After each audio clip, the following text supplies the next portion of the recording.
کو بتائیں کہ بارات سے پہلے گوشوارے جمع کرائیں. اب شادی کے خرچے میں FBR کا تحفہ بھی شامل.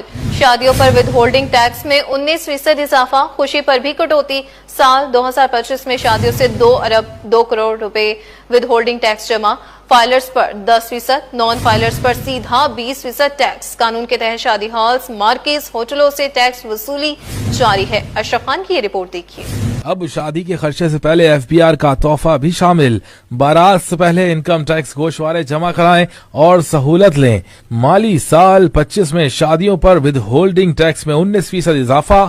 اب خوشی پر بھی کٹوتی ہوگی. رپورٹ کے مطابق مالی سال 25 میں شادیوں سے 2 ارب 2 کروڑ روپے ود ہولڈنگ ٹیکس جمع ہوا، جو گزشتہ سال 1 ارب 70 کروڑ، رواں سال 50 کروڑ کا اضافہ ہوا. رپورٹ کے مطابق شادیوں پر ود ہولڈنگ ٹیکس کٹوتی پورے ملک سے ہوئی، جس میں سب سے زیادہ ٹیکس وصولی میں کراچی، لاہور، اسلام آباد سر فہرست رہے. عوام کا اس ٹیکس پر شدید رد عمل.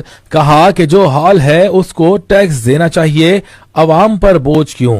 شادی ہال مالکان میں لگنے سے عوام کا تو فائدہ نہیں ہے. اگر ایک بندہ 20,000 کما رہا ہے تو حساب لگا لو نا کہ وہ ٹیکس اگر اس کو پے کر رہا ہے. 1 لاکھ روپے میں ہم شادی کریں مثال تو 20,000 ہم حکومت کو کس چیز کے دے دیں؟ ہمارا تو اس کا پتا پھر ہماری شادی ہمیں حکومت کو کیوں دیں؟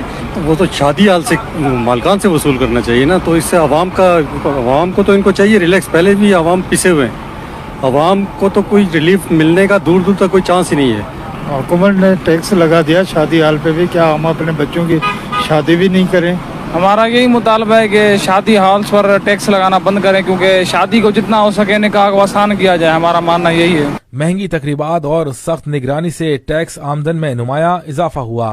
فائنانس ایکٹ کے تحت شادیوں پر ود ہولڈنگ ٹیکس فائلرز پر 10%، نان فائلرز پر سیدھا 20% ٹیکس عائد ہے. کھانا، سجاوٹ، خدمات سمیت تمام اخراجات پر ٹیکس کٹوتی ہے. FBR کے مطابق ٹیکس فائلرز کے لیے ایڈجسٹمنٹ کی سہولت دستیاب ہے. FBR کے مطابق مہنگے اخراجات کرتے ہیں پر انکم ٹیکس گوشوارے جمع نہیں کرنے والوں پر بھاری ٹیکس عائد ہے تاکہ وہ فائلر بن جائیں. پاکستان میں شادیوں پر ہونے والے پرتعیش اخراجات کو دیکھتے ہوئے یہ شعبہ حکومت کے لیے محصولات بڑھانے کا مؤثر ذریعہ بن سکتا ہے.